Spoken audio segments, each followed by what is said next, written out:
হে everyone, আসসালামু আলাইকুম। Welcome to my new mini blog. বলতে এটা হচ্ছে চাঁদ রাতের ব্লগ প্লাস হচ্ছে ঈদের দিনের মেহমান সামলানোর ব্লগ। আজকে কিন্তু আপনাদের সাথে শেয়ার করব। এতদিনে কিন্তু আমি আপনাদের সাথে ব্লগটা শেয়ার করতাম, বাট সময়ের কারণে পারিনি। তো আজকে থেকে আমি সবগুলো ব্লগ আস্তে আস্তে শেয়ার করব। তো এখানে আমি রান্নাবান্না মানে সকালবেলার জন্য সব কিছু ঈদের জন্য যা যা রান্নাবান্নার দরকার ছিল সব আমি করে নিয়েছিলাম, ডিজার্ট হতে নিয়ে সব।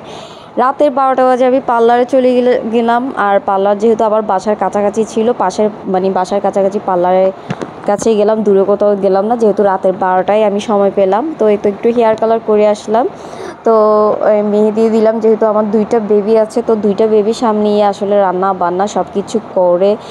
বিয়ের আগে চাঁদ রাতটা ছিল অনেক অনেক আনন্দময়, শুধু খেতাম আর এনজয় করতাম, কোনো কাজ ছিল না। বিয়ের পরে অন্যরকম হয়েছে। এটা ছিল ঈদের দিন সকালবেলা। এই তো আপনাদের ভাইয়া মসজিদ থেকে আসার পর এই তো আমি শাওয়ার নেওয়ার পর রেডি হওয়ার পর এই তো আমি টেবিলের মধ্যে খাবার সার্ভ করে দিলাম। আস্তে আস্তে খাবার সার্ভ করা শুরু করবো, কেননা গেস্ট চলে আসবে।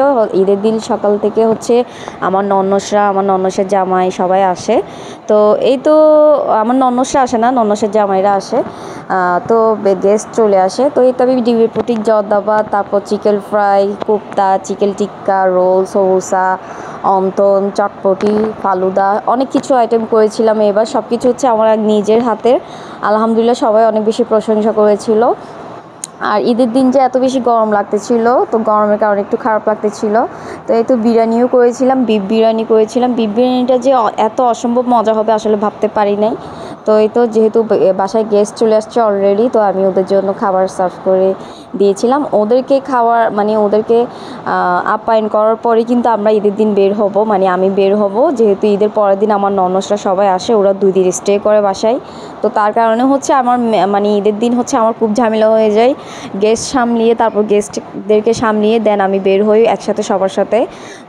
এই তো আমার ননস একটা আপু আসছে, উনিও ঈদের দিন চলে আসে, যেহেতু বাসায় ওনার তেমন একটা গেস্ট আসে না। তো ঈদের দিন উনি চলে আসে, ঈদের পরের দিন উনি আসতে পারে না, বাট অন্য আপুরা চলে আসে আমার বাসায়। তো এই তো ওনাদের জন্য খাবার সার্ভ করে দিলাম। একদম সব কিছু হচ্ছে হাতের নাস্তা, কোনো বাইরের কোনো ফ্রোজেন নাস্তা ছিল না এখানে। সবাই অনেক বেশি অবাক হয়ে গেছিলো, মানে বকা দিচ্ছিল, তুমি ছোটো বেবি নিয়ে এত কিছু আয়োজন কেন করলা, হালকা পাতলা করতা। তো আপনাদের ঈদ কেমন কেটেছে অবশ্যই জানাবেন। এই তো আমি আর এখনও পর্যন্ত ঈদের দাওয়াত রইল সবার জন্য। এই তো সবাইকে এখন খাবার সার্ভ করার জন্য এটা হচ্ছে আমার দুলাভাই, আমার ননসের হাজব্যান্ড। ইতিমধ্যে অনেকেই জানেন যারা আমার আগের ব্লগগুলো দেখেছেন। তো এই তো খাবার খেতে বসে গেল। ওদের সাথে দুষ্টামি করতেছিলাম যে খাবার কেমন হলো। এই তো আমার দুলাভাই বলতেছিল অমৃতের মতো স্বাদ হলো। ওনার সাথে আসলে দুষ্টামি করাই যায়। এই তো আসলে আপনাদের সাথে আমার ভালো লাগা খারাপ লাগা সব কিছু ব্লগ আপনাদের সাথে শেয়ার করতে আমার ভালো লাগে।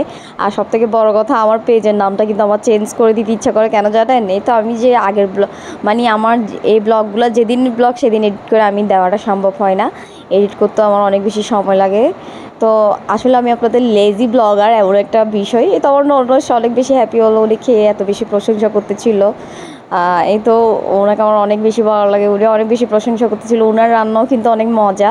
তো উনি যেহেতু ফাইনাল রেজাল্ট দিচ্ছিল যে এতবার রান্না আসলেই ভালো হয়েছে। তো এই তো আসলে সবাই অনেক বেশি হ্যাপি। আসলে আমি সবার জন্যই তো, আমার ভাই চলে আসছিলো, আমার ছোটো ভাই ঈদের দিন, ও না আসলে আমার ঈদই লাগে না।